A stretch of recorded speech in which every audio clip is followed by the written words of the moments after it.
ഈശോമിശിഹായ്ക്ക് സ്തുതിയായിരിക്കട്ടെ. എല്ലാവർക്കും സുഖമാണെന്ന് കരുതുന്നു. ഞാൻ കുറച്ച് ദിവസമായിട്ട് വീഡിയോ എടുക്കണമെന്ന് ആഗ്രഹിക്കുകയാണ്. പക്ഷേ ഇവിടെ ക്ലൈമറ്റ് ഒക്കെ ചേഞ്ച് ആയി, നല്ല തണുപ്പൊക്കെ ആയതുകൊണ്ട് എൻ്റെ ത്രോട്ടിനും സൗണ്ടിനും ഒക്കെ കുറച്ച് ഇഷ്യൂസ് ആയി. അപ്പോൾ സൗണ്ട് ഒന്ന് ക്ലിയർ ആയിട്ട് വീഡിയോ എടുക്കാമെന്ന് വിചാരിച്ചിരിക്കുകയായിരുന്നു. പക്ഷേ ഇത് ഉടനെ ഒന്നും ശരിയാവുന്ന മറ്റ് കാണുന്നില്ല. അപ്പോൾ എന്നാൽ പിന്നെ വീഡിയോ എടുത്തേക്കാമെന്ന് കരുതി. അപ്പോൾ ഇന്ന് ഞാൻ നിങ്ങളുടെ അടുത്ത് ഷെയർ ചെയ്യാൻ ആഗ്രഹിക്കുന്നത് ഞാൻ റീസെൻ്റ്ലി അറിഞ്ഞ കുറച്ച് കാര്യങ്ങളെ പറ്റി സംസാരിക്കാനാണ് കേട്ടോ. അപ്പം ആദ്യം തന്നെ ഞാൻ ഒരു കാര്യത്തിൽ ജാമ്യം എടുക്കുവാണ്. കാരണം വേറൊന്നുമല്ല, ബൈബിളൊക്കെ ഒരുപാട് തവണ വായിച്ച് ബൈബിൾ പഠനമൊക്കെ നടത്തിയിട്ടുള്ള, അല്ലെങ്കിൽ ഈശോയുമായിട്ട് ബന്ധപ്പെട്ട ഇങ്ങനെയുള്ള കാര്യങ്ങളിൽ നല്ല അറിവും ബോധ്യമുള്ള ആൾക്കാർക്കൊക്കെ ഇതൊക്കെ അവർക്ക് അറിയാവുന്ന കാര്യങ്ങളായിരിക്കും. പക്ഷേ ഞാൻ ആഗ്രഹിക്കുന്നത് എന്നെ പറ്റിയിട്ടുള്ള, അല്ലെങ്കിൽ ഇതുപോലെ ബേസിക് കാര്യങ്ങൾ പോലും അറിയത്തില്ലാത്ത, അല്ലെങ്കിൽ ഇപ്പോഴത്തെ പുതിയ തലമുറയിലെ കുട്ടികൾ, പിന്നെ ഒരു കണക്കിന് അവരിലേക്ക് എന്തുമാത്രം ഈ വീഡിയോ എത്തുമെന്നും അവരത് ഈ വീഡിയോ കാണുമെന്നും നമുക്ക് അറിയത്തില്ല. പക്ഷേ എന്നിരുന്നാലും ഈശോ ഈ വീഡിയോ എത്തിക്കണം എന്ന് ആഗ്രഹിക്കുന്നിടത്ത് ഈ വീഡിയോ എത്തിക്കുക തന്നെ ചെയ്യും. അപ്പം അങ്ങനെയുള്ളവർക്കും കൂടെ മനസ്സിലാവാൻ വേണ്ടിയിട്ടാണ് കുറച്ച് കാര്യങ്ങൾ ഉൾപ്പെടുത്തിയിരിക്കുന്നത്. അപ്പോൾ ഏതായാലും നമുക്ക് കാര്യത്തിലോട്ട് കിടക്കാം. എന്നോട് ഈശോയെ പറ്റി സംസാരിച്ചപ്പോൾ ഒരു വ്യക്തി ചോദിച്ചു, ആരാണ് പിശാചിൻ്റെ, സാത്താൻ്റെ ഏറ്റവും വലിയ ശത്രു? അപ്പം ഞാൻ അതിന് പറഞ്ഞ ആൻസർ തെറ്റായിരുന്നു. നിങ്ങൾക്കൊക്കെ അതിൻ്റെ ആൻസർ അറിയായിരിക്കും.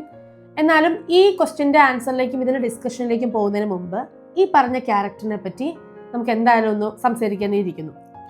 പിശാജ്, സാത്താൻ, അതായത് ലൂസിഫർ.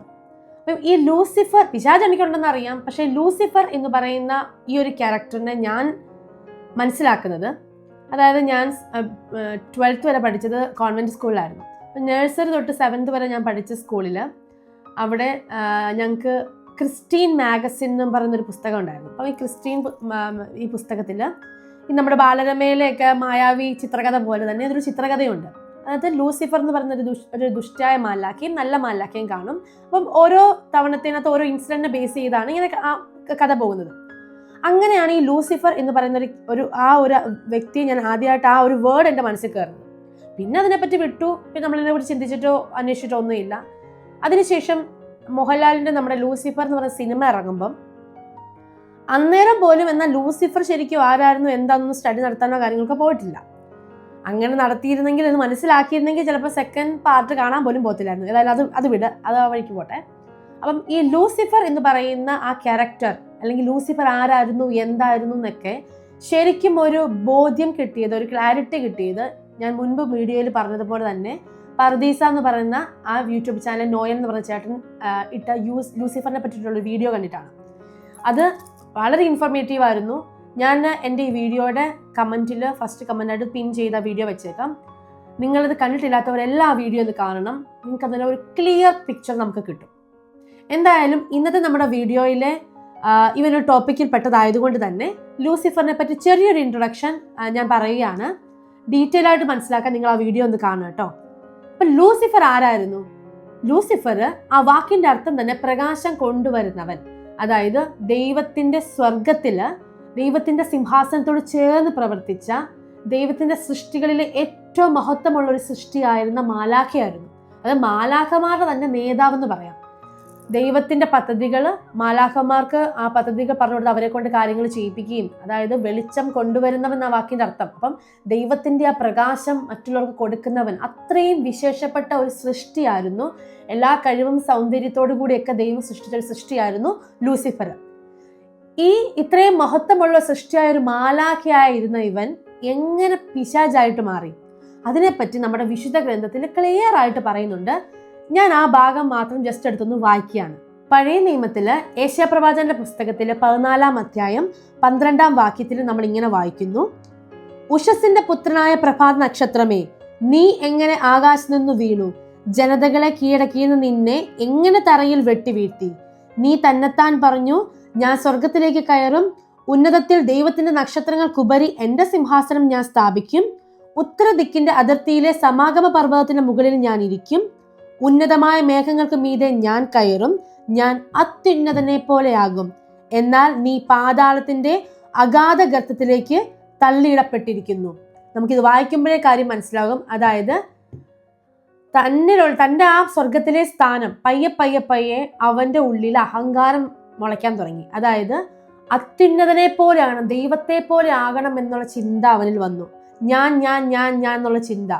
പിന്നീട് നമ്മൾ കാണുന്നുണ്ട് പുതിയ നിയമത്തിൽ എങ്ങനെ ആണ്, അതായത് ഇവൻ സ്വർഗത്തിൽ നിന്ന് പുറത്താക്കപ്പെട്ടു.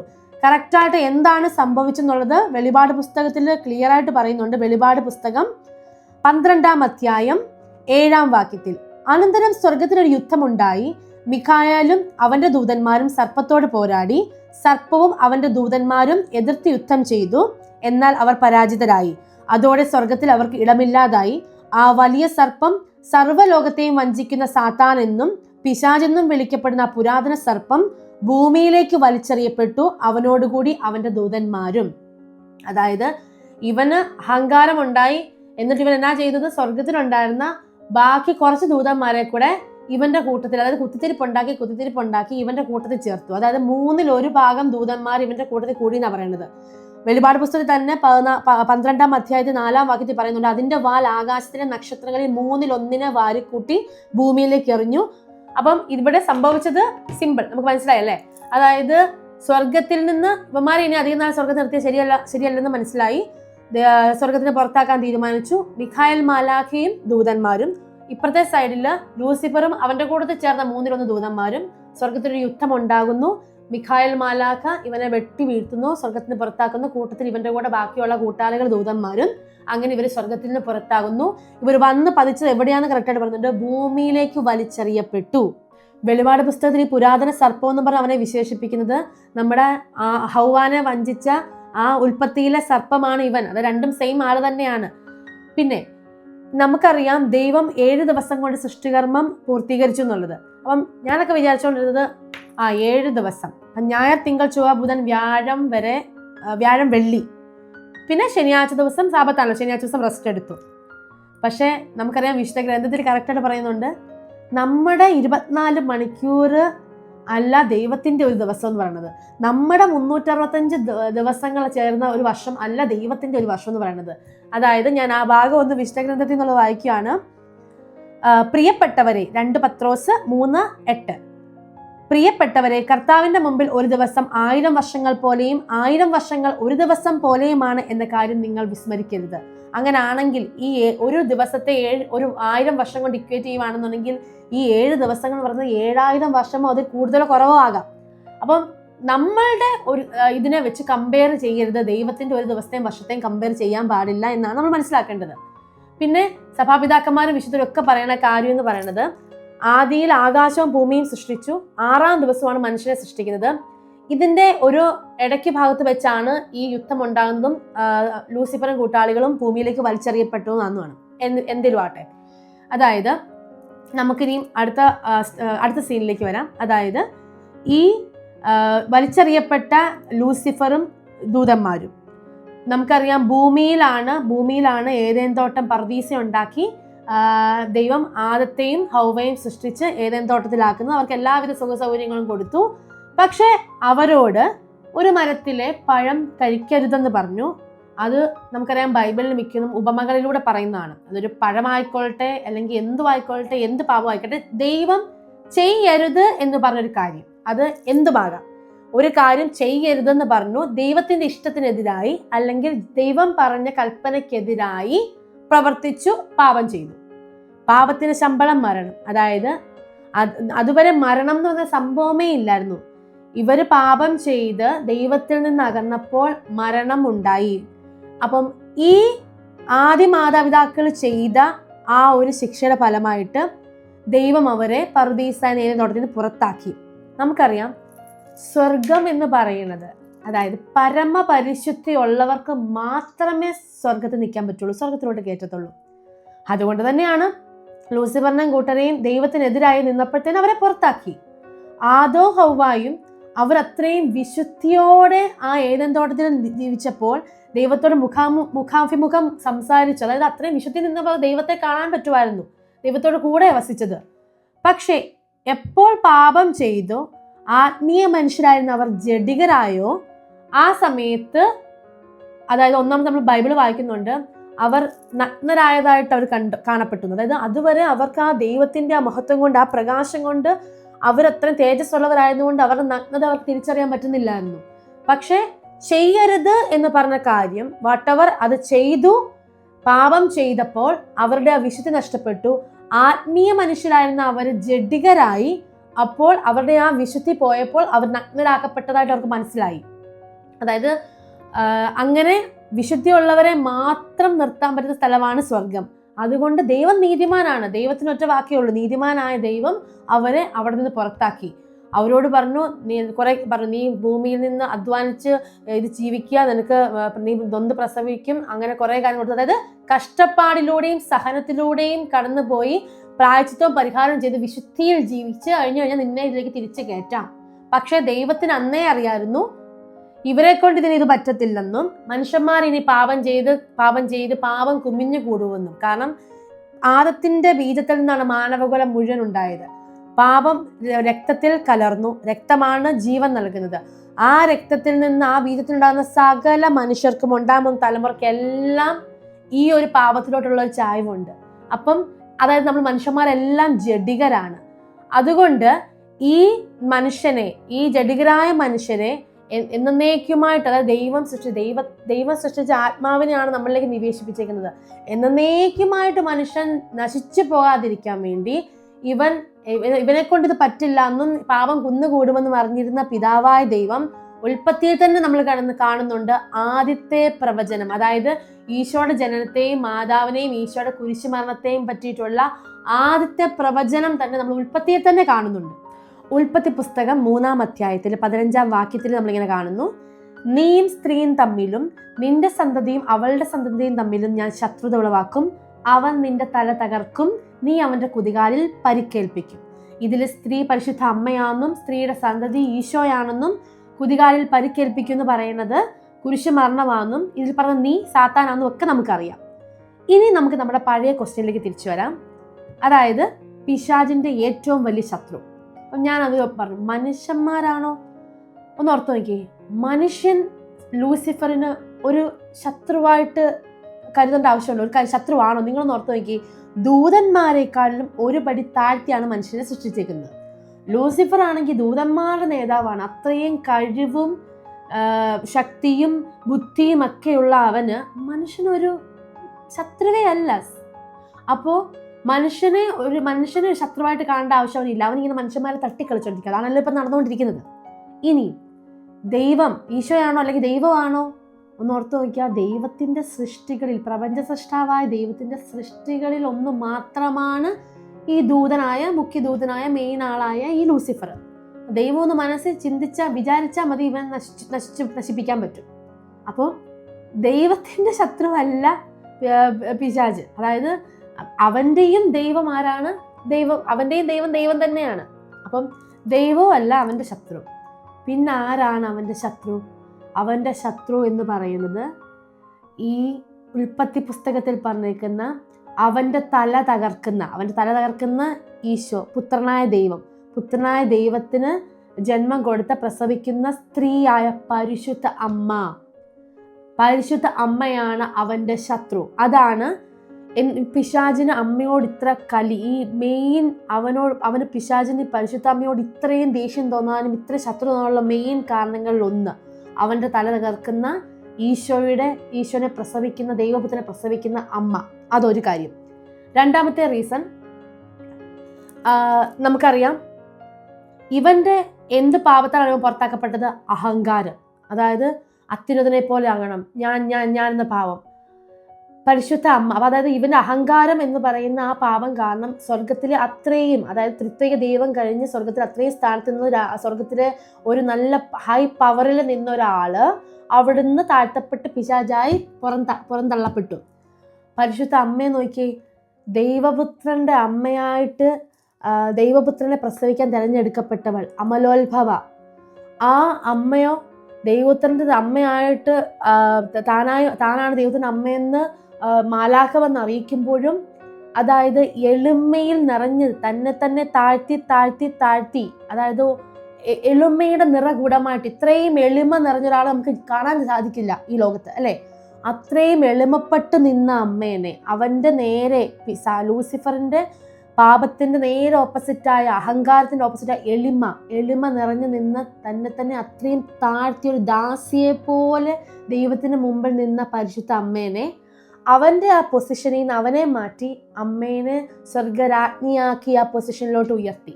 അതായത് തൻ്റെ സ്ഥാനം തട്ടിത്തെറിപ്പിച്ച തൻ്റെ സ്ഥാനത്ത് കയറിയിരിക്കുന്ന പരിശുദ്ധ അമ്മ. ഈ 2 റീസണാണ് പിശാചിന് പരിശുദ്ധ അമ്മയോട് ഇത്രയും വലിയ ശത്രുത. ഇനി ഞാൻ പറയാൻ പോകുന്ന കാര്യം, അതായത് ആദിമാതാപിതാക്കൾ പാപം ചെയ്ത് അവർ നിത്യജീവൻ നഷ്ടപ്പെടുത്തി മരണം ഭൂമിയിൽ വന്നു. അങ്ങനെ ആദിമാതാപിതാക്കളുടെ മക്കളായ നമ്മൾക്കെല്ലാം ആ പാപത്തിന്റെ ഫലമാണ് നമ്മളെല്ലാം ജഡികരാണ്. അപ്പം മനുഷ്യന്റെ പാപങ്ങൾ കുന്നുകൂടി അവൻ എന്നേക്കുമായിട്ട് നശിച്ചു പോകുന്നത് കണ്ടപ്പോൾ അവനെ വീണ്ടെടുക്കാൻ വേണ്ടി ദൈവപുത്രൻ മനുഷ്യനായി അവതരിച്ച് അതായത് ഈശോ ആദ്യം വന്നത് മരിക്കാൻ വേണ്ടി തന്നെയാണ്. 33 വർഷം ഈ ഭൂമിയിൽ ജീവിച്ച് 30 വയസ്സ് വരെ ജീവിച്ച് 3 വർഷത്തെ പരസ്യ ജീവിതവും കഴിഞ്ഞ് കുരിശിൽ മരിക്കാൻ വേണ്ടി മാത്രം വന്നതാണ്. അതാണ് യഹൂദന്മാര് മിശിഹ വന്നിട്ടെന്ന് പറയണം. മിശിഹ രാജാവായി വരുമെന്നാണ് അവർ വിചാരിച്ചിരുന്നത്. അത് ഈശോയുടെ സെക്കൻഡ് കമ്മിങ്ങിനാണ്. അതുകൊണ്ടാണ് അവരുടെ മൂക്കിനെ കീഴെ കൂടെ നടന്നിട്ട് പോലും മിശിഹയെ അവർ തിരിച്ചറിയാതെ പോയത്. അവിടെ നിൽക്കട്ടെ. അപ്പം ഈശോ വന്നത് മരിക്കാൻ വേണ്ടി തന്നെയാണ്. നമ്മളെ അങ്ങനെ വീണ്ടെടുത്തു. ഈശോ മരിച്ച് കുരിശ് മരണത്തിലൂടെ വീണ്ടെടുത്തു. ഇനി ഈശോയിൽ വിശ്വസിച്ച് ഈശോ പറയുന്നത് പോലെ ജീവിച്ച് മറ്റൊരു ക്രിസ്തുവായി മാറിയാലാണ് ഈശോ നമുക്ക് ഓഫർ ചെയ്തിട്ടുള്ള ഈ നിത്യജീവൻ, ഈ സ്വർഗം, ഈ ഒരു ലൈഫ് നമുക്ക് കിട്ടത്തുള്ളൂ. അപ്പം നമ്മളിപ്പോൾ ജീവിക്കുന്നത്, നമ്മളുടെ ഈ ലോകത്തിലെ ജീവിതം എന്ന് പറയുന്നത് ഒരു പരീക്ഷണ കാലഘട്ടമാണ്. നമുക്ക് മുന്നിൽ നന്മയും വെച്ചിട്ടുണ്ട്, തിന്മയും വെച്ചിട്ടുണ്ട്, നിത്യജീവനും വെച്ചിട്ടുണ്ട്, മരണം, നിത്യാഗ്നി ഇതും വെച്ചിട്ടുണ്ട്. നമുക്ക് തെരഞ്ഞെടുപ്പിന്റെ സ്വാതന്ത്ര്യം ദൈവം തന്നിട്ടുണ്ട്. ഓക്കെ, അപ്പം നമുക്ക് ഏത് വേണമെങ്കിലും തിരഞ്ഞെടുക്കാം. പക്ഷെ നമ്മൾ തിരഞ്ഞെടുക്കുന്നതിൻ്റെ ബലം നമ്മൾ അനുഭവിക്കണം. അപ്പം ഈശോയിലൂടെ നമുക്ക് കൈവന്നിരിക്കുന്ന ഈ രക്ഷ, ഇതിലൂടെ നമ്മൾ അത് നമുക്ക് നേടി തന്നിട്ടുണ്ട്. ഇനി നമ്മളുടെ ജോലി എന്ന് പറഞ്ഞു കഴിഞ്ഞാൽ അതായത് നമുക്കൊരു എൻട്രി ടിക്കറ്റ് കിട്ടി. ഇനിയും അതിലോട്ട് നമ്മൾ എത്തണം എന്നുണ്ടെങ്കിൽ നമ്മുടെ ഈ ലോകത്തിലെ ജീവിതം കൊണ്ട് നമ്മൾ വിശുദ്ധിയുള്ള ജീവിതം നയിച്ച് ആ എലിജിബിലിറ്റി മീറ്റ് ചെയ്താൽ മാത്രമേ നമുക്ക് അത് കിട്ടത്തുള്ളൂ. അപ്പോൾ അത് കിട്ടാൻ വേണ്ടി നമ്മളെ കൊണ്ട് കിട്ടിപ്പിക്കാതിരിക്കാൻ വേണ്ടി നമ്മുടെ ചുറ്റും നിൽക്കുന്ന കൃപാവരങ്ങളോട് ഇവിടെ നിൽക്കുന്ന ലൂസിഫറും കൂട്ടരും ഉണ്ട്. അതായത് പിശാചിന്റെ ആത്യന്തിക ലക്ഷ്യം നമ്മളെ സ്വർഗത്തിൽ കയറ്റാതിരിക്കുക, നമ്മളുടെ ആത്മാവിനെ എന്നേക്കുമായിട്ട് നശിപ്പിച്ച് നരകത്തിലേക്ക് കൊണ്ടുപോകുക. അതാണ് അവൻ്റെ ലക്ഷ്യം. അവന് കിട്ടാതെ പോയത് ഇനി മനുഷ്യനെ കിട്ടരുത്, മനുഷ്യനെ ദൈവത്തിൽ നിന്ന് അകറ്റണം, മാക്സിമം ആൾക്കാരെയും നരകത്തിന് വേണ്ടി കൊണ്ടുപോകണം, അവന് സ്വർഗത്തിലേക്ക് കയറ്റരുത്. ഇതാണ് അവൻ്റെ ലക്ഷ്യം. അപ്പം നമ്മുടെ ചുറ്റും ഈ സകല കൃപാവരങ്ങളോട് കൂടി നമ്മളെ ഈ നിത്യജീവൻ നേടുന്നതിന് തടസ്സപ്പെടുത്തിക്കൊണ്ട് നിൽക്കുന്ന ഈ പിശാചുമായിട്ടുള്ള ഈ യുദ്ധത്തിലെ, നമ്മുടെ ഈ ഭൂമിയിലെ യുദ്ധത്തിലെ ആ യുദ്ധത്തിൻ്റെ സൈന്യാധിപയാണ് പരിശുദ്ധ അമ്മ. ആ അമ്മയോട് ചേർന്ന് നിന്നുകൊണ്ട് ഒരു പട്ടാളക്കാരെ പോലെ നമ്മൾ യുദ്ധം ചെയ്ത് ഈ തിന്മയെ മറികടന്ന് ഈ നിത്യജീവനിലോട്ട് എത്തണം. ഇനിയും അടുത്ത പോയിന്റ്, ഇനിയും നമുക്ക് അധിക സമയമില്ല. അതായത് ഇത് അന്ത്യകാലഘട്ടമാണ്, ഈശോയുടെ വരവെടുത്തു. ഇതിനെപ്പറ്റി നമ്മൾ കറക്റ്റായിട്ട് ഉള്ള കാര്യങ്ങൾ ഇനിയുള്ള വരുന്ന വീഡിയോയിൽ പറയും. ഇപ്പം നിങ്ങൾ ഇത് ഓർക്കുക, ഇത് എൻഡ് ടൈമാണ്, യാതൊരു മാറ്റവും ഇല്ല. നമുക്ക് ചുറ്റും ഇപ്പം നടക്കുന്ന പല കാര്യങ്ങളും, യുദ്ധങ്ങളും എല്ലാം ഇതിൻ്റെ സ്റ്റാർട്ടിങ് മാത്രമാണ്. ഓൾറെഡി തുടങ്ങിക്കഴിഞ്ഞിരിക്കുന്നു. ഓക്കെ, അപ്പം ഏതായാലും ഇപ്പം ഓർക്കുക, നമുക്കധികം ടൈം ഇനിയില്ല. അപ്പം ഈ യുദ്ധത്തിൽ, ഈ നന്മയും തിന്മയും തമ്മിലുള്ള യുദ്ധത്തിൽ നമ്മളെ അതായത് നമ്മളെ നശിപ്പിക്കാൻ നിൽക്കുന്ന ഈ പിശാചുമായിട്ടുള്ള യുദ്ധത്തിൽ നമ്മൾ അമ്മയോട് ചേർന്ന് നിന്നുകൊണ്ട് ഈ യുദ്ധം ചെയ്ത് ഈ തിന്മയെ നമ്മൾ മറികടക്കണം. അതിന് ഒന്നാമത് വേണ്ടത്, അതായത് നമ്മൾ ബലഹീനരാണ്, നമ്മൾ ജഡികരാണ്, നമ്മളുടെ ആദിമാതാപിതാക്കളിൽ നിന്നുള്ള ആ പാപത്തിൻ്റെ ഫലം അത് സകല മനുഷ്യരിലുമുണ്ട്. ആ ഒരു പാപം, ആ ജഡികത. അപ്പം അതിൽ നിന്ന് നമ്മളെ ആ വിശുദ്ധിയോടെ, അതായത് ക്രിസ്തുവിനെ പോലെ നമ്മൾ ജീവിക്കാൻ നമ്മൾ ബലഹീനരാണെന്നറിയാം, നമുക്ക് അതിന് കഴിയാൻ വേണ്ടി നമ്മളെ കൊണ്ട് സാധിക്കില്ലെന്നറിയാം. അതിനു വേണ്ടിയാണ് ഈശോ വന്നു നമുക്ക് കുർബാനയായി തീർന്ന് ശരീരരക്തങ്ങൾ ഭക്ഷിക്കാൻ വേണ്ടി വിശുദ്ധ കുർബാനയെ നമുക്ക് തന്നിരിക്കുന്നത്. അപ്പം ജഡികരായ നമ്മൾ എങ്ങനെ നമുക്കിതിനെ അതിജീവിച്ച് പാപത്തിനെ അതിജീവിക്കാൻ പറ്റുന്ന വെച്ച് കഴിഞ്ഞാൽ, ആ പാപത്തെ നമുക്ക് മറികടക്കണമെങ്കിൽ, വിശുദ്ധിയുള്ള ജീവിതം ഈ ലോകത്തിൽ നമുക്ക് ജീവിക്കാൻ പറ്റണമെങ്കിൽ, ഈ വിശുദ്ധ കുർബാനയിലെ ഈശോയുടെ ശരീരരക്തങ്ങൾ ഭക്ഷിച്ചാൽ മാത്രമാണ് ജഡിക മനുഷ്യരിൽ നിന്ന് ആത്മീയ മനുഷ്യരിലേക്ക് നമുക്ക് മാറാൻ പറ്റുള്ളൂ. ഇത് ചില കോംപ്ലിക്കേറ്റഡ് ആയിട്ടുള്ള ഇതാണ്. ഓൾറെഡി ഇതിനെപ്പറ്റി തറവായിട്ട് അറിയാവുന്നവർക്കറിയാം, പക്ഷേ അല്ലാത്ത ആൾക്കാർക്ക് ഇച്ചിരി കോംപ്ലിക്കേറ്റഡ് ആയിരിക്കും. നിങ്ങൾ അതുകൊണ്ട് എന്താ ചെയ്യുന്നത് വെച്ചാൽ, ദൈവത്തോട് പ്രാർത്ഥിക്കുക, പരിശുദ്ധാത്മാവെന്ന് പറഞ്ഞ് ജ്ഞാനം തരണേ, ഇത് മനസ്സിലാക്കി തരണേ എന്ന് പ്രാർത്ഥിക്കുക. അപ്പം നമ്മളെ കൊണ്ട് ഇത് നടക്കത്തില്ല. അപ്പം ഇത് നമുക്ക് ഈ വിശുദ്ധിയുള്ള ജീവിതം നയിക്കണമെങ്കിൽ ഈശോ കുർബാനയായി തീർന്ന ഈശോയുടെ ശരീരരക്തങ്ങൾ നമ്മൾ ഭക്ഷിക്കണം. ഈ അപ്പം, ഈ രക്തം, എൻ്റെ ശരീരവും രക്തവും നിങ്ങൾ ഭക്ഷിച്ചില്ലെങ്കിൽ നിങ്ങൾ മരിക്കുമെന്ന് ഈശോ പറഞ്ഞിട്ടുണ്ട്, അല്ലേ? സത്യമാണ്. അത് ഭക്ഷിച്ചാൽ മാത്രമാണ് നമുക്ക് ഈ ജഡികതയിൽ നിന്ന് വിമുക്തി നേടി നമുക്ക് ആ വിശുദ്ധിയിൽ ജീവിക്കാനുള്ള ഇത് കിട്ടത്തുള്ളൂ. ഒന്നാമത്തെ കാര്യം. ഇനി രണ്ടാമത്തെ കാര്യം, ഈശോനെ ഏറ്റവും അടുത്തറിഞ്ഞ വ്യക്തിയാണ് പരിശുദ്ധ അമ്മ, അല്ലേ? തൻ്റെ പുത്രനെ അമ്മയെപ്പോലെ മനസ്സിലാക്കി വേറെ ആരുമില്ല. പിതാവായ ദൈവത്തിലെ പറഞ്ഞ ഞാൻ മനുഷ്യരുടെ ഇടയിലെ കാര്യമാണെന്ന്, അമ്മയാണ് തൻ്റെ പുത്രനെ ഏറ്റവും അധികം മനസ്സിലാക്കിയ ആള്. അപ്പം ഈ അമ്മയോട് ചേർന്ന് നിന്ന് അമ്മയുടെ മാധ്യസ്ഥ അപേക്ഷിച്ചുകൊണ്ട്, അമ്മയുടെ സഹായം അപേക്ഷിച്ചുകൊണ്ട്, അമ്മയോട് ചേർന്ന് നിന്നാൽ മാത്രമാണ് നമുക്ക് ഈശോയിലോട്ട് എത്താൻ പറ്റുള്ളൂ. ഓക്കെ, അതായത് ഈ വിശുദ്ധിയുള്ള ജീവിതം നയിച്ച് ഈശോയെപ്പോലാവാൻ, ഈശോയിലേക്ക് എത്താൻ, നിത്യജീവനിലോട്ട് എത്തിച്ചേരാൻ അമ്മ നമ്മളെ സഹായിക്കും. നമ്മൾ അമ്മയോട് ചേർന്ന് നിൽക്കണം. അപ്പോൾ നമ്മൾ പരിശുദ്ധ അമ്മയോട് ചേർന്ന് നിന്ന് അമ്മയുടെ മാധ്യസ്ഥ അപേക്ഷിക്കാൻ, അമ്മയുടെ സഹായം അപേക്ഷിക്കാൻ ഏറ്റവും നല്ല മാർഗമാണ് ജപമാല ചൊല്ലി അമ്മയോട് ചേർന്ന് നിൽക്കണം. നമ്മുടെ കൂട്ടത്തിലുണ്ടാവും അമ്മ എപ്പോഴും. ഓക്കെ, അപ്പോൾ അമ്മ നമ്മളെ എല്ലാ കാര്യം, അതായത് മാതാവിനെ നമുക്ക് ഭൗതിക കാര്യങ്ങൾ ചോദിക്കാം, മാതാവിനടുത്ത് ഒരു പ്രശ്നവും ഇല്ല. പക്ഷെ ഭൗതിക കാര്യങ്ങൾ മാത്രം ചോദിച്ചൊരു കച്ചവടക്കാരിയാക്കി മാതാവിനെ നിർത്തുമ്പോഴാണ് നമ്മൾ തെറ്റ് ചെയ്യുന്നത്. മാതാവിന് ഭൗതിക കാര്യങ്ങൾക്ക് ഉപരിയായിട്ട് അതായത് നമുക്ക് വേണ്ട ആത്മീയ കാര്യങ്ങൾ, അതായത് നമ്മൾ വിശുദ്ധിയിൽ ജീവിക്കാൻ, അല്ലെങ്കിൽ വിശുദ്ധ കുർബാനയിൽ നമുക്ക് ഭക്തിപൂർവ്വം പങ്കുചേരാൻ, നമ്മൾ യോഗ്യതയോടെ ബലി അർപ്പിക്കാൻ, അല്ലെങ്കിൽ നമുക്ക് നല്ല രീതിയിലൊരു കുമ്പസാരം നടത്താൻ, അങ്ങനെ നമ്മുടെ വിശുദ്ധി, നമ്മുടെ ആത്മരക്ഷയ്ക്ക് വേണ്ടിയിട്ടുള്ള കാര്യങ്ങളാണ് മാതാവിനോട് നമ്മൾ കൂടുതലായിട്ടും നമ്മൾ അപേക്ഷിക്കേണ്ടത്, യാചിക്കേണ്ടത്. പിന്നെ ആത്മീയമായിട്ടുള്ള കാര്യങ്ങൾ കിട്ടുമ്പോൾ മറ്റതൊക്കെ നമുക്ക് സൈഡിൽ കൂടെ കിട്ടിക്കോളും. അത് നിങ്ങൾ ഓർക്കേണ്ട കാര്യമാണ്, ചോദിക്കേണ്ട ആവശ്യമില്ല, അല്ലാതെ കിട്ടും.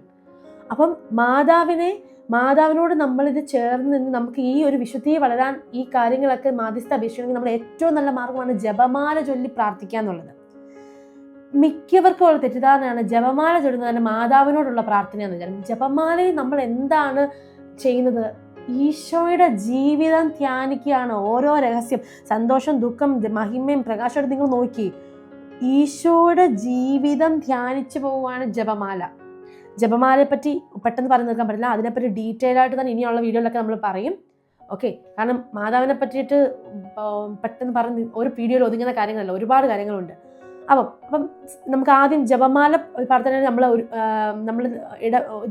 ഉരുവിടുന്ന നന്മ നിറഞ്ഞ പറയുമ്പോൾ പ്രാർത്ഥന. സ്വർഗസ്നായ പിതാവ് നമുക്കറിയാം, ഈശോ പഠിപ്പിച്ച പ്രാർത്ഥന അവിടെ നിൽക്കട്ടെ. നന്മ നിറഞ്ഞ പറയുമ്പോൾ പ്രാർത്ഥനയാണല്ലോ ഏറ്റവും ഈ ബാക്കിയുള്ള ആൾക്കാർ വിവാദമായിട്ട് പറയുന്നത്, മാതാവിനുള്ള പ്രാർത്ഥന.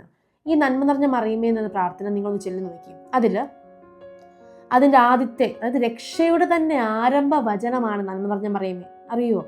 നന്മ നിറഞ്ഞ മറിയമേ സ്വസ്തി, കർത്താവ് നിന്നോട് കൂടെ, അല്ലെങ്കിൽ കൃപ നിറഞ്ഞവളെ സ്വസ്തി, കർത്താവ് നിന്നോട് കൂടെ എന്ന് പറയുന്ന ഈ ഒരു ഡയലോഗ്, ഈ ഒരു ഇത് ആരുടെ ഡയലോഗാ?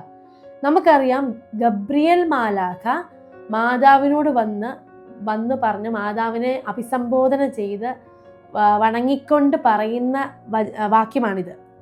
നമുക്കറിയാം, ഗബ്രിയേൽ മാലാഖ ദൂതുമായിട്ട് വന്ന മാലാഖയാണ്. അതായത് ഒരാൾ കൊടുത്തുവിട്ട മെസ്സേജ് അറിയിക്കാൻ വന്നു. ആര് കൊടുത്തുവിട്ട മെസ്സേജ്? പിതാവായ ദൈവം പറഞ്ഞു വിട്ട മെസ്സേജ് അറിയിക്കാൻ വന്ന, ദൂതുവായിട്ട് വന്ന സന്ദേശവാഹകൻ മാത്രമാണ് ഗബ്രിയേൽ മാലാഖ. ഗബ്രിയേൽ മാലാഖ വന്ന് ഇത് മാതാവിനോട് പറയുമ്പം ആരുടെ മെസ്സേജാണ് ഇവിടെ കൊടുക്കുന്നത്? പിതാവായ ദൈവം, അതായത് കൃപ നിറഞ്ഞവളെ സ്വസ്തി, ഞാൻ നിന്നോട് കൂടെ എന്നുള്ളതിന് പകരം കർത്താവ്, മാലാഖ പറഞ്ഞപ്പോൾ കർത്താവ് നിന്നോടുകൂടി എന്ന് പറഞ്ഞത് പിതാവായ ദൈവത്തിന്റെ വചനമാണ്, മെസ്സേജാണ് വന്ന് ഗബ്രിയേൽ മാലാഖ വന്ന് പറയുന്നത്. നല്ല ഡാനിലച്ചൻ്റെ ഒക്കെ ഒരു പ്രസംഗത്തിൽ നല്ല അടിപൊളിയായിട്ട് അച്ഛൻ പറയുന്നുണ്ട്. അതായത് നമുക്ക് ലെറ്റർ കൊണ്ട് വരുന്ന പോസ്റ്റ്മാന് ആ ലെറ്ററിലുള്ള കണ്ടന്റ് പോസ്റ്റ്മാൻ പറഞ്ഞതാണോ? അല്ല, അത് അയച്ച ആളുടെ മെസ്സേജാ. അതുപോലെ തന്നെ ഇവിടെ അതുപോലെ തന്നെ പിതാവായ ദൈവത്തിന്റെ സന്ദേശമാണ് ഇവിടെ മാതാവിനോട് പറയുന്നത്. ഇനി നീ സ്ത്രീകളിൽ അനുഗ്രഹീത, നിന്റെ ഉദരഫലവും അനുഗ്രഹീതം. ഇത് എപ്പോൾ പറയുന്നതാണ്? ആര്, എവിടെ വെച്ച്, എപ്പോൾ പറയുന്നതാണ്? സന്ദർഭം കുറിക്കുക. നമുക്കറിയാം, പരിശുദ്ധ അമ്മ ഇളയമ്മയായ എലിസബത്തിനെ കാണാൻ പോയപ്പോൾ എലിസബത്തിനെ കണ്ട സമയത്ത് പരിശുദ്ധ അമ്മ അഭിസംബോധന ചെയ്യും, ഗ്രീറ്റ് ചെയ്യും. പരിശുദ്ധ അമ്മയുടെ അഭിസംബോധന കേൾക്കുമ്പോൾ തന്നെ എലിസബത്തിന്റെ വയറ്റിലെ ശിശു കുതിച്ചു ചാടി പരിശുദ്ധാത്മാവിനാൽ നിറഞ്ഞവളായി മാറി. എലിസബത്ത് പരിശുദ്ധാത്മാവിനെ നിറഞ്ഞു പറയുന്ന ഡയലോഗാണത്. നീ സ്ത്രീകൾ അനുഗ്രഹീത, നിന്റെ ഉദരഫലവും അനുഗ്രഹീതമെന്ന്. അപ്പോൾ അത് ശരിക്കും ആരുടെ ഡയലോഗാണ്? പരിശുദ്ധാത്മാവിനെ നിറഞ്ഞ് പരിശുദ്ധാത്മാവ് പറയുന്നതാണ്. അപ്പോൾ സിമ്പിളായിട്ട് നമുക്ക് പറയാം. നമ്മളിപ്പോൾ ചിലർ, അത് അച്ഛൻ തന്നെ പറഞ്ഞ കോമഡി ഡയലോഗാണ്. അതായത് ആൾക്കാർ നോർമലായിട്ടുള്ളൊരു ആൾ പോലും രണ്ടെണ്ണം അകത്തോട്ട് ഇന്ന് കഴിയുമ്പോൾ കള്ള് കുടിച്ച് കഴിയുമ്പോഴത്തേന് ഒരു ചീത്ത വിളിച്ചു എന്ന് കരുതുക. നമ്മൾ പറയും, പോട്ടെ മനുഷ്യൻ രണ്ടെണ്ണം അടിച്ചപ്പോൾ പറഞ്ഞതാ, പുള്ളി അങ്ങനെ പറയുന്ന ഒരാളല്ല. അതായത് അകത്ത് പോയ മദ്യമാണ് പുള്ളിയെ കൊണ്ട് അത് പറയിപ്പിച്ചത്. സ്പിരിറ്റ്, ഇവിടെ ഹോളി സ്പിരിറ്റ്, അതായത് പരിശുദ്ധാത്മാവിനാൽ നിറഞ്ഞു കഴിഞ്ഞപ്പോൾ പരിശുദ്ധാത്മാവ് പറഞ്ഞ ഡയലോഗാണത്. ഇനി അതിൻ്റെ ഭാഗമായിട്ട് ബാലൻസ് നമ്മൾ കേൾക്കുന്നുണ്ട്. അതായത് പരിശുദ്ധ മറിയമ്മേ തമ്പുരാൻ്റെ അമ്മേ. അതിനുശേഷം എലിസബത്ത് തുടർന്ന് പറയുന്നുണ്ട്, എൻ്റെ കർത്താവിൻ്റെ അമ്മ എൻ്റെ അടുത്ത് വരാനുള്ള ഭാഗ്യം എവിടെ നിന്ന്? പരിശുദ്ധ മറിയമ്മേ തമ്പുരാൻ്റെ അമ്മേ. ഇനി ലാസ്റ്റ് പാപികളായ ഞങ്ങൾക്ക് വേണ്ടി ഇപ്പോഴും ഞങ്ങളുടെ മരണസമയത്തും തമ്പുരാനോട് അപേക്ഷിക്കണമേ. പാപികളായ ഞങ്ങൾക്ക് വേണ്ടി എന്നുള്ളത് നമുക്ക് ലോകം മുഴുവനും വേണ്ടി എന്ന് പറയാം. അതിനെ അങ്ങനെ വേണ്ടി സൂചിപ്പിക്കും. കാരണം ലോകത്തിലുള്ള സകല മനുഷ്യരും പാപികളാണ്. എന്തുമാത്രം പാപികളാണ് ലോകത്തിന്? ഇവിടെ എന്തുമാത്രം മനുഷ്യരുണ്ട്, അത്രയും പേരും പാപികളാണ്, അല്ലേ? പാപികളായ ഞങ്ങൾക്ക് വേണ്ടി, ഈ ലോകം മുഴുവൻ വേണ്ടി തമ്പുരാനോട് അപേക്ഷിക്കണേ, പ്രാർത്ഥിക്കണേ.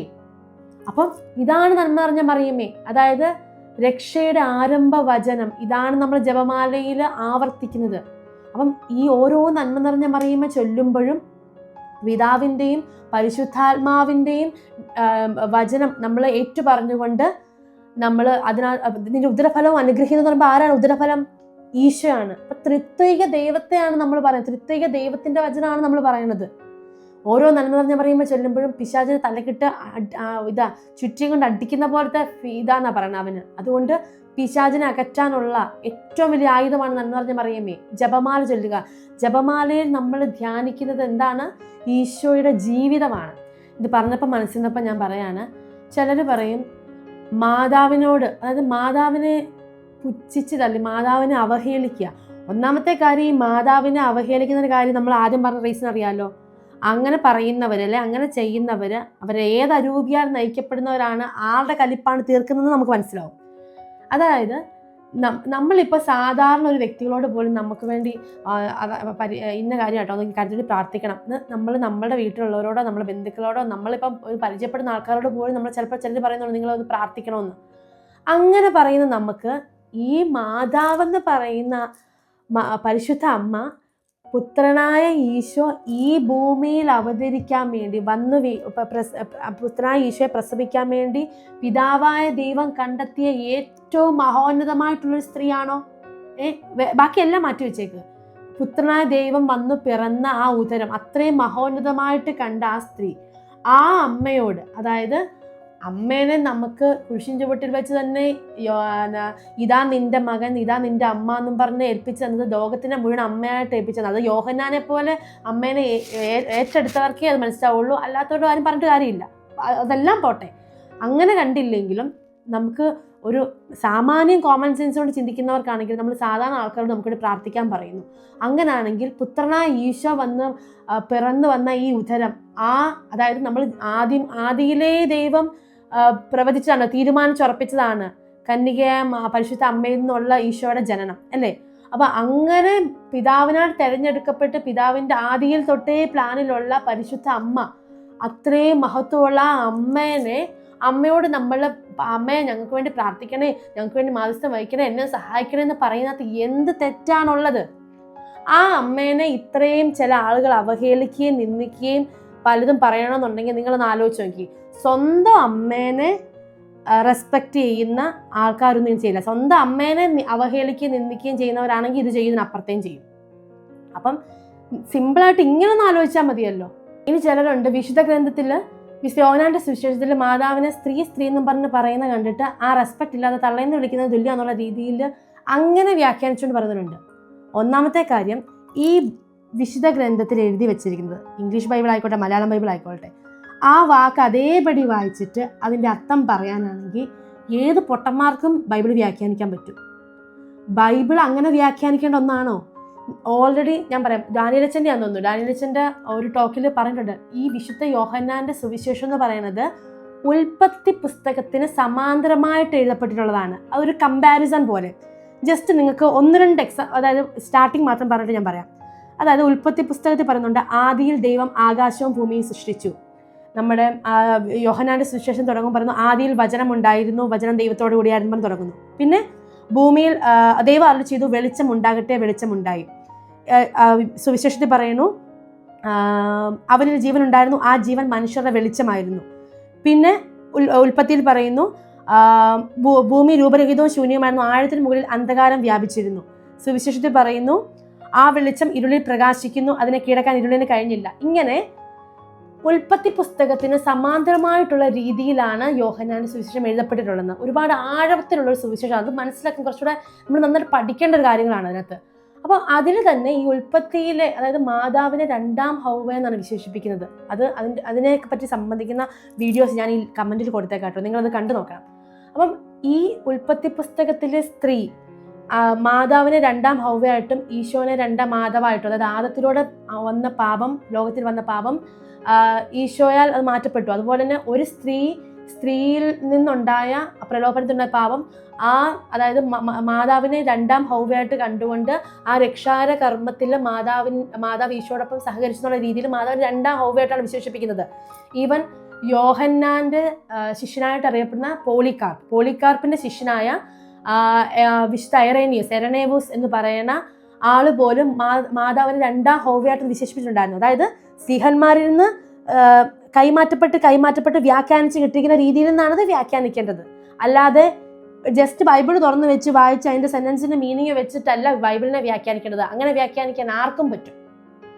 നമുക്കറിയാം, ഗബ്രിയേൽ മാലാഖ പിതാവായ ദൈവത്തിന് സന്ദേശം അറിയിക്കാൻ മാതാവിന്റെ അടുത്തെത്തുന്നു.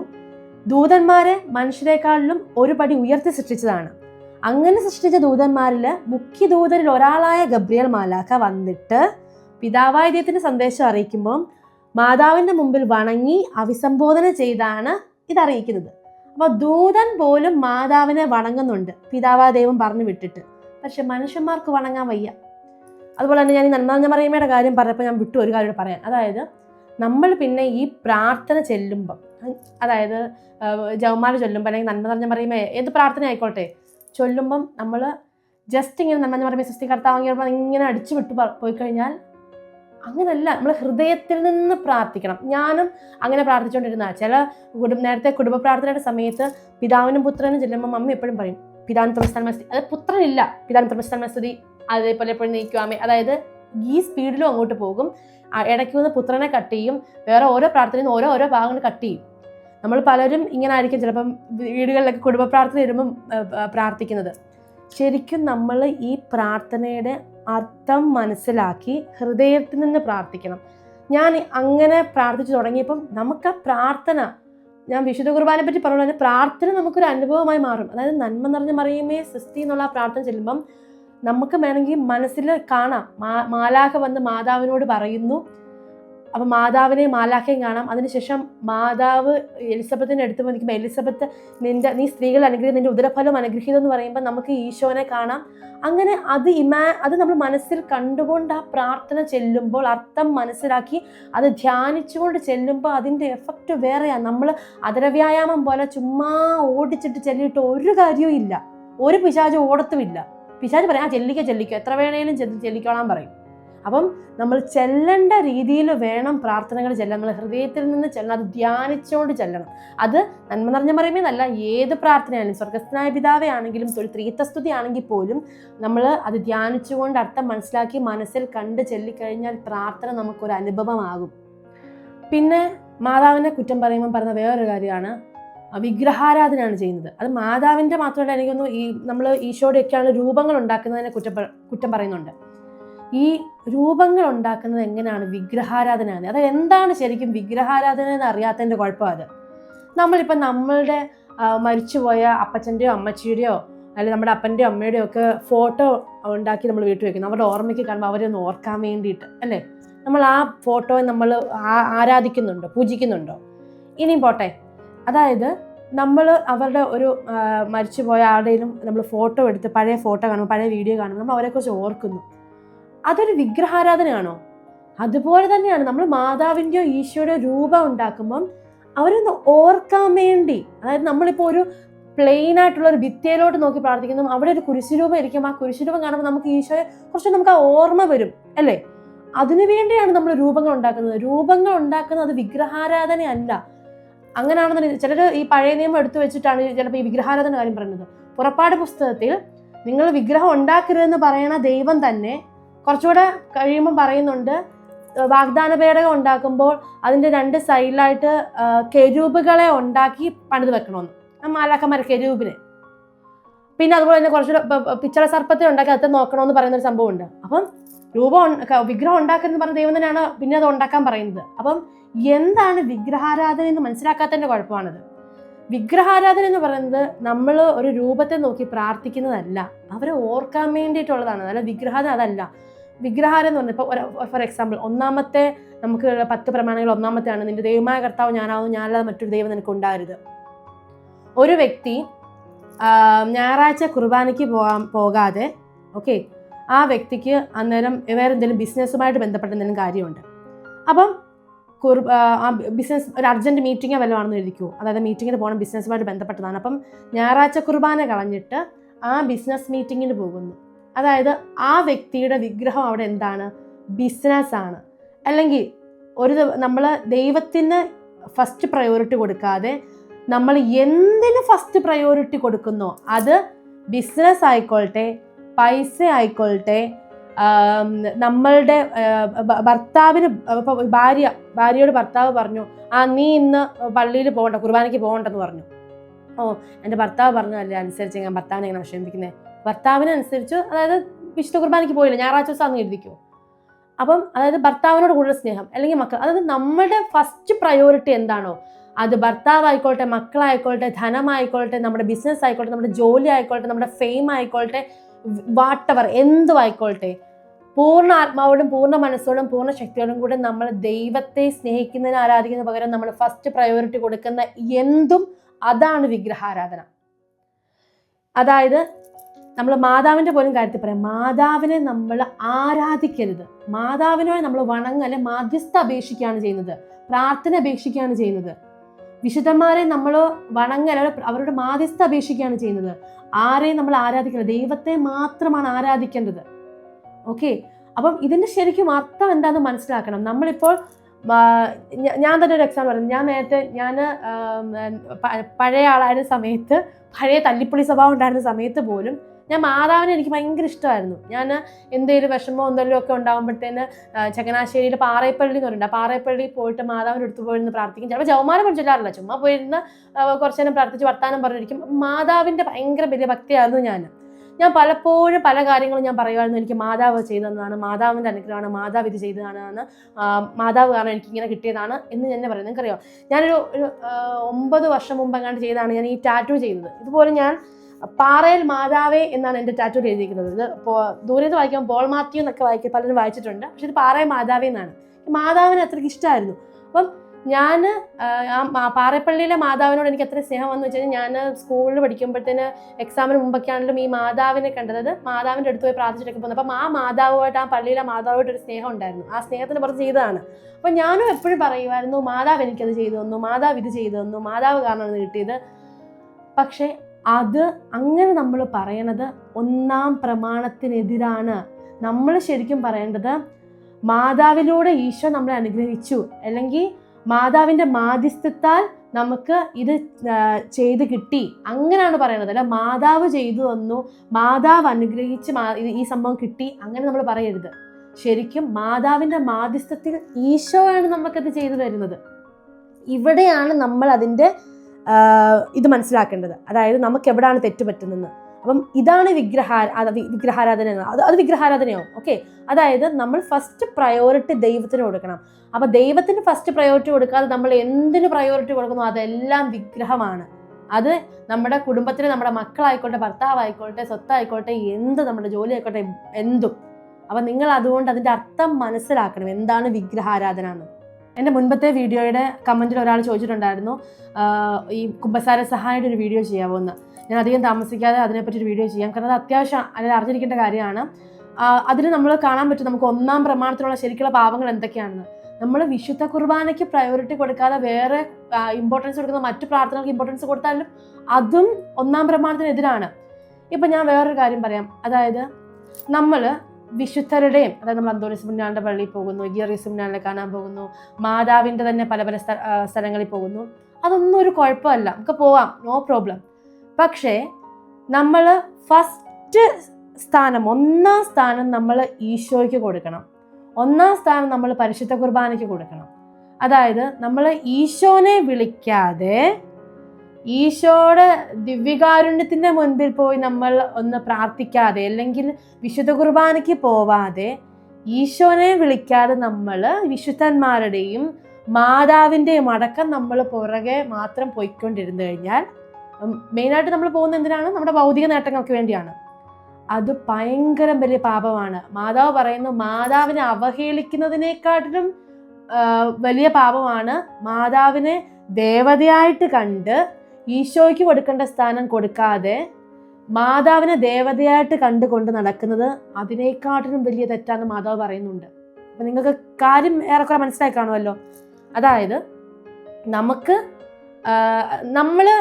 നമ്മളുടെ അനുദപിച്ച് കുമ്പസാരിച്ച്, നന്നായിട്ട് നമ്മൾ കുമ്പസാരിച്ചു, പാപങ്ങളൊന്നും മറച്ചു വെക്കാതെ നല്ല കുമ്പസാരം നടത്തി അനുദപിച്ച് കുമ്പസാരിച്ച ശേഷം വിശുദ്ധ കുർബാനയിൽ പങ്കുകൊണ്ട് ഈശോനെ നമ്മൾ നമ്മുടെ ഹൃദയത്തിലേക്ക് സ്വീകരിച്ച് കഴിയുമ്പം നമുക്ക് വേണ്ടതെല്ലാം കിട്ടും. നമുക്ക് അന്നേരം നമുക്ക് കിട്ടുന്ന അത്ഭുതങ്ങളൊക്കെ അന്നേരം നോർമലായിട്ട് നമുക്ക് കിട്ടുന്ന സംഭവം, അതൊന്നും അത്ഭുതമല്ല.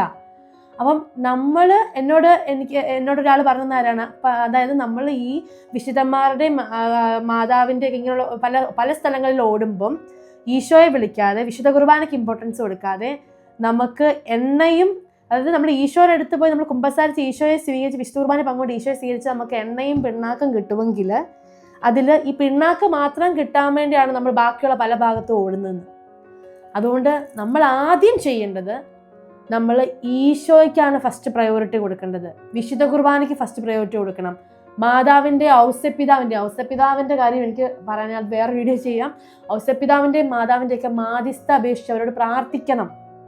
എന്നിട്ട് നമ്മുടെ ഭൗതിക നേട്ടങ്ങൾക്ക് വേണ്ടി നമ്മളിങ്ങനെ ഓടി നടക്കുകയല്ല ചെയ്യേണ്ടത്. നമ്മൾ ആദ്യം ഫസ്റ്റ് പ്രയോറിറ്റി നമ്മുടെ ആത്മീയ കാര്യങ്ങൾ, നമ്മൾ വിശുദ്ധിക്ക് വേണ്ടിയിട്ടുള്ള കാര്യങ്ങൾക്ക് വേണ്ടി കൊടുത്ത് അതിനുവേണ്ടി പ്രാർത്ഥിച്ച്, പരിശുദ്ധാത്മാവിനോട് പ്രാർത്ഥിച്ച്, വിശുദ്ധ ജീവിതം നയിക്കാൻ വേണ്ടിയിട്ടുള്ള കൃപ കിട്ടാൻ പ്രാർത്ഥിച്ച് കഴിയുമ്പോൾ മറ്റേതെല്ലാം നമുക്ക് കിട്ടിക്കോളും. പിന്നെ നമുക്ക് ഈ ലോകത്തിൽ ഈ സഹനങ്ങൾ എന്ന് പറയുന്നത് നമുക്കുള്ള ബ്ലെസ്സിങ്സ് ആണത്. സഹനങ്ങളെ നമ്മൾ അനുഗ്രഹമാക്കി മാറ്റണം. അതായത് നമ്മളെ പ്യൂരിഫൈ ചെയ്തെടുക്കാൻ. അതായത് ഞാൻ പറഞ്ഞല്ലോ, സ്വർഗത്തിൽ കയറണമെന്നുണ്ടെങ്കിൽ നല്ല വിശുദ്ധി, പരമപരിശുദ്ധി ഉണ്ടാവണം. അപ്പം ഈശോയുടെ സെക്കൻഡ് കമ്മിങ്ങിൻ്റെ സമയത്ത് ഈ ഭൂമിയിൽ ജീവിച്ചിരിക്കുന്ന ആൾക്കാരെ, അവർ ഈ ഭൂമിയിലെ പ്രശ്നങ്ങളിലൂടെയും പീഡനങ്ങളിലൂടെ പോയി ഇവിടെ ഇട്ട് തന്നെ അവരെ ശുദ്ധീകരിച്ച് പ്യൂരിഫൈ ചെയ്തെടുക്കും. ഇനി ഓൾറെഡി മരിച്ചു പോകുന്ന ആൾക്കാർ, അവർ വിശുദ്ധിയിലാണ്, കൃപാവരാവസ്ഥയിലാണ് മരിക്കുന്നതെങ്കിൽ അവർക്ക് നേരെ സ്വർഗത്തിൽ പോകാം. അതല്ലെന്നുണ്ടെങ്കിൽ ശുദ്ധീകരണ സ്ഥലത്തിൽ പോയി ശുദ്ധീകരണ സ്ഥലത്ത് കിടന്ന് നല്ല രീതിയിൽ ശുദ്ധീകരിക്കപ്പെടണം. പിന്നെ ശുദ്ധീകരണ സ്ഥലം അത്ര സുഖമുള്ള സ്ഥലമൊന്നുമല്ല. ശുദ്ധീകരണ സ്ഥലത്തിൽ 3 തലങ്ങളുണ്ട്. അതിന് അവസാന തലം, ലാസ്റ്റ് തലം എന്ന് പറയുന്നത്, ശുദ്ധീകരണ സ്ഥലത്തിൽ അഗ്നി കിടക്കുന്നതിനേക്കാളും ഭേദം, അതായത് ഒരു ദിവസം കിടക്കുന്നതിനേക്കാളും ഭേദം ഇവിടുത്തെ ഭൂമിയിലെ അഗ്നിയിൽ വർഷങ്ങളോളം കിടക്കുന്നതെന്നാണ് പറയുന്നത്. അത്ര വ്യത്യാസമുണ്ടെന്നാണ് പറയുന്നത്. അതുകൊണ്ട് അതത്ര എളുപ്പമുള്ള കാര്യമൊന്നും അല്ല, സുഖമുള്ള കാര്യമൊന്നും അല്ല. അപ്പം നമ്മൾ എന്തായാലും പ്യൂരിഫൈ ചെയ്ത് നല്ല തൂവെള്ള പോലെ ആയാലും സ്വർഗത്തിലോട്ട് കയറാൻ പറ്റുള്ളൂ. അല്ലെങ്കിൽ സെക്കൻഡ് കമ്മിങ്ങിൻ്റെ സമയത്ത് ഈശ്വരൻ കൂടെ ആവാൻ പറ്റത്തുള്ളൂ. അപ്പം നമുക്ക് കിട്ടുന്ന സഹനങ്ങൾ നമുക്ക് കിട്ടുന്ന ലോട്ടറിയാണ്. അതായത് ഈ സഹനങ്ങളെ ചിലപ്പം ഈശോയോട് ചേർന്ന് നിൽക്കുന്ന ഒരു വ്യക്തിക്കും സഹനങ്ങൾ ചിലപ്പോൾ അനുവദിച്ച് തരും. സഹനങ്ങൾ ദൈവം തരുന്നതല്ല, ദൈവം അനുവദിക്കുന്നതാണ്. അപ്പോൾ ആ അനുവദിച്ച് കിട്ടുന്ന സഹനങ്ങൾ ചിലപ്പോൾ നമ്മളുടെ തന്നെ ആത്മരക്ഷയ്ക്കോ അല്ലെങ്കിൽ നമ്മൾ ഓൾറെഡി ഈശോയിലാണെന്നുണ്ടെങ്കിൽ നമ്മുടെ ഹസ്ബൻഡ് അല്ലെങ്കിൽ നമ്മുടെ വൈഫ് വിശുദ്ധിയിലല്ലെന്നുണ്ടെങ്കിൽ ആ ആത്മാവിനെ രക്ഷിക്കാൻ വേണ്ടി ഈശോയ്ക്ക് അറിയാം ഇത് എൻ്റെ കുഞ്ഞാണ്, ഇവക്ക് സഹനം കൊടുത്തു കഴിഞ്ഞു കഴിഞ്ഞാൽ അവൾ ആ സഹനം ഏറ്റെടുത്ത് മറ്റേ ആളെയും കൂടെ രക്ഷപ്പെടുത്തിക്കോളും, വേറൊരു ആത്മാവിനെ കൂടെ രക്ഷപ്പെടുത്തിക്കോളും എന്നറിയാവുന്നത് കൊണ്ട് നമുക്ക് അനുവദിച്ചു തരുന്ന സഹനങ്ങളാണ്. അപ്പം ഈ സഹനങ്ങളെ നമ്മൾ യൂസ് ചെയ്തുകൊണ്ട് അതിനെ അനുഗ്രഹമാക്കി മാറ്റണം. അപ്പം ഇതൊക്കെ നമ്മൾ സഹനങ്ങൾ കിട്ടുന്ന സഹനങ്ങളെ എടുത്ത് മാറ്റാൻ പറയുന്നത് പോലും ഭാവമാണെന്നാണ് പറയുന്നത്. കർത്താവ് പറഞ്ഞത് നീ നിന്റെ അനുദിന കുരിശു എടുത്ത് തന്നെ അനുഗമിക്കാനാണ് പറഞ്ഞത്. നമ്മൾ പറയും എൻ്റെ ഇതെടുത്ത് മാറ്റോ അതെടുത്ത് മാറ്റോ. ഈ പറയുന്നത് ഞാനും ഇത്ര നാൾ ഇങ്ങനെ തന്നെയാണ് പ്രാർത്ഥിച്ചുകൊണ്ടിരുന്നത്, അതുകൊണ്ട് ഞാൻ ചെയ്തിട്ടില്ലെന്നല്ല പറയുന്നത്, ഇതെല്ലാം ഇങ്ങനെ തന്നെയായിരുന്നു ഞാൻ. ഇപ്പം എന്താണ് ശരിക്കും മനസ്സിലാക്കി വരുന്നത്. അപ്പം അതുകൊണ്ട് നമ്മൾ ഫസ്റ്റ് പ്രയോറിറ്റി ഈശോയ്ക്ക് കൊടുക്കണം, ദിവ്യകാരുണ്യത്തിന് കൊടുക്കണം, വിശുദ്ധ കുർബാനയ്ക്ക് കൊടുക്കണം. അത് കഴിഞ്ഞിട്ടേ ഉള്ളൂ ബാക്കി എന്തും.